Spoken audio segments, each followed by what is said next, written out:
आज का जो हमारा आर्टिकल है वो बड़ा सिंपल है और आप लोग ये वाला आर्टिकल पहले एफएससी में भी पढ़ चुके हो। ऑलमोस्ट वही है, मामूली सा फ़र्क है एफएससी वाले आर्टिकल में और इस आपके आर्टिकल के अंदर मामूली सा फ़र्क है।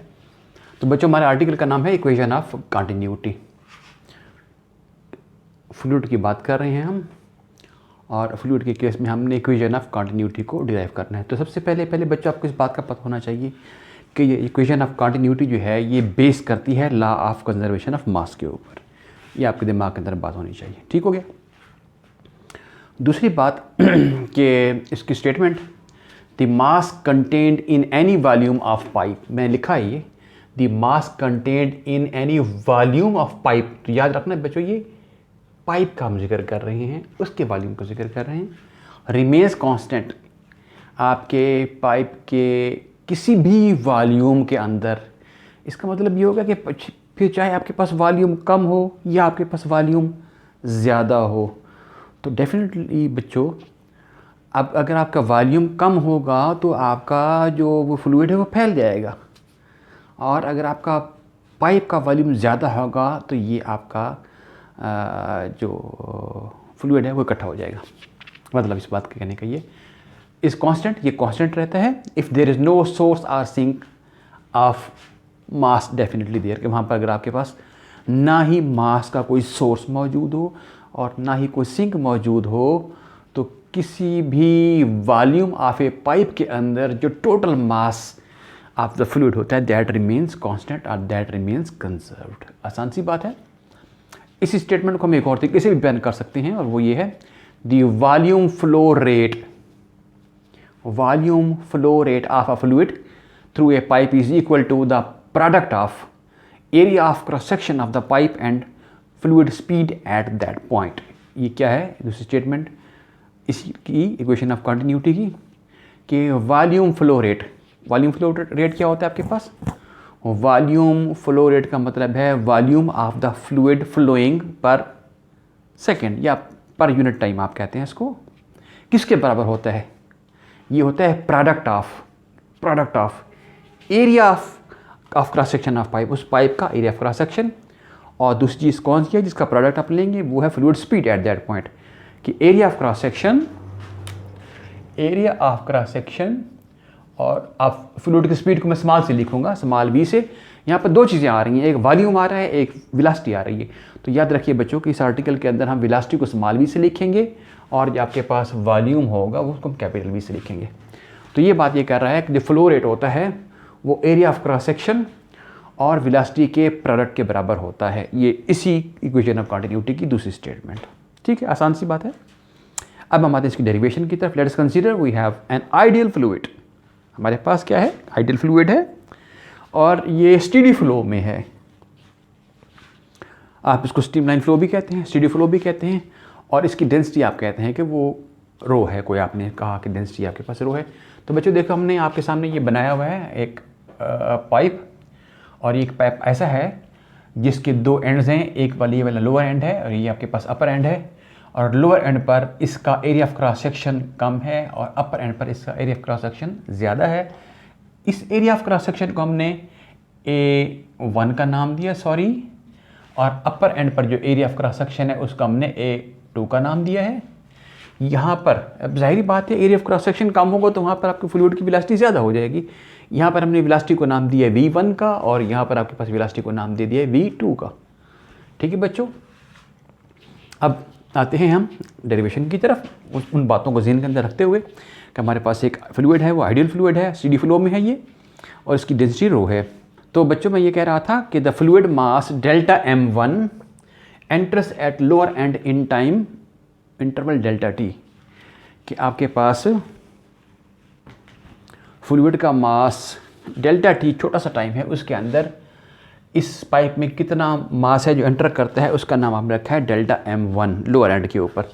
The fluid mass delta M1 enters at lower and in time interval delta T। ठीक है बच्चों, the fluid occupies horizontal space delta X1। ठीक है बच्चों, आप जाहिर बात है जब फ्लूइड इसके अंदर दाखिल होगा, इसकी यहाँ पर वेलोसिटी हमने कहा है V1 है, तो वो इस टाइम के अंदर इतनी स्पेस को ऑक्यूपाई कर लेगा, और स्पेस को हमने क्या नाम दे दिया है, डेल्टा x1 का नाम दे दिया है। ये भी आसान सी बात है। The cross sectional area of the pipe at this area pipe is A1 at and velocity V1। यहाँ पर आपके पास एरिया ऑफ क्रॉस सेक्शन जो है पाइप का वो A1 है, और यहाँ पर आपके पास फ्लूइड की वेलोसिटी V1 है। ठीक है बच्चों, the mass contained at lower and in time interval delta T. इस डेल्टा टी टाइम इंटरवल के अंदर जो मास कंटेन होगा उसको हमने कहा डेल्टा M1 का नाम दिया है। और आपको पता है कि मास जो है बच्चों वो किसके बराबर होता है, मास बराबर होता है डेंसिटी इनटू वॉल्यूम के। हमने कहा कि फ्लूइड की डेंसिटी रो है और इसका वॉल्यूम V है। ठीक है बच्चों, तो आपके पास हो गया रो इंटू V। आसान सी बात है। अब डेंसिटी को हमने रो कहा है और वॉल्यूम को V कहा है, तो मुझे यहाँ पर वॉल्यूम की वैल्यू चाहिए। मींस कि जो फ्लूइड यहाँ पर एंटर हुआ है उसका वॉल्यूम क्या होगा, एरिया ऑफ क्रॉस सेक्शन को आप इसकी लेंथ से मल्टीप्लाई करोगे तो आपके पास हो जाएगा रो into A1 into x1 delta x1। ठीक है बच्चों, रो into A1 into delta x1 ये आपके पास आ गया। अब डेल्टा x1 ये आपके पास बराबर आ रहा है S is equal to VT की वजह से। इस फॉर्म में आपके पास ये इक्वेशन है। S आपके पास आ गया डेल्टा x, ये आपके पास आ गया वेलोसिटी इनटू टाइम। आपके पास इसको आपने V1 का है, डेल्टा x1 का है, टाइम आपके पास डेल्टा t कांस्टेंट है। तो ये आपके पास हो गया rho into A1 into V1 into D। अब मैं ये करता हूँ कि डेल्टा t को इस तरफ लेकर डिवाइड कर देता हूँ, तो ये आपके पास हो जाएगा delta M1 over delta t। क्या मिलेगा आपके पास, आपको मिलेगा delta M1 over delta t। ये क्या चीज़ आपके पास है, ये है mass of the fluid flowing per unit time और passing through any cross section of the pipe per second. आप यूँ कहते हैं कि डेल्टा t टाइम में जो मास फ्लो करके गया है वो डेल्टा M1, यूनिट टाइम में कितना करेगा वो delta M1 over delta t होगा। और इसको हम क्या नाम देते हैं, इसको हम नाम देते हैं मास फ्लक्स का। क्या कहलाता है ये, मास फ्लक्स कहलाता है। मास फ्लक्स फिर क्या होता है, the mass of the fluid per unit time passing through any cross section of the pipe is called as mass flux. ठीक है बच्चों, तो मैंने ये किया कि डेल्टा टी को इस तरफ लेकर आया, तो ये आपके पास हो गया delta M over 1 over T, delta M over T delta T is equal to ये आपके पास हो गया rho into A1 into V1। ये रो into A1 V1 delta T भी था ना, ये इस तरफ आके डिवाइड हो गया। ये आपके पास आ गया mass flux at the lower end. इसी तरीके से जब आप अपर एंड की बात करेंगे जहाँ पर area of cross section A2 है, जहाँ पर वेलोसिटी V2 है और आपका फ्लूइड जितना ये कवर करता है डिस्टेंस वो डेल्टा x2 है, तो अपर एंड के ऊपर आप लिख देंगे similarly mass flux at the upper and वो हो जाएगा rho into A2 into V2 के बराबर। अब बच्चों चूँकि आपके पास law of conservation of mass होती है, ना ही यहाँ पर आपके पास इस पाइप के अंदर कोई आपका मास का सिंक मौजूद है, ना ही इसका सोर्स मौजूद है, तो जितना मास का फ्लक्स होगा लोअर एंड पर उतना ही मास का फ्लक्स होगा अपर एंड के ऊपर। इनकी वैल्यूज़ को डाल दें यहाँ पर, तो आपके पास हो जाएगा rho A1 V1 is equal to rho A2 V2। Rho A1 V1 small मैंने लिखा वेलोसिटी के लिए। ठीक है बच्चों, यहाँ तक पहुँच गया आप।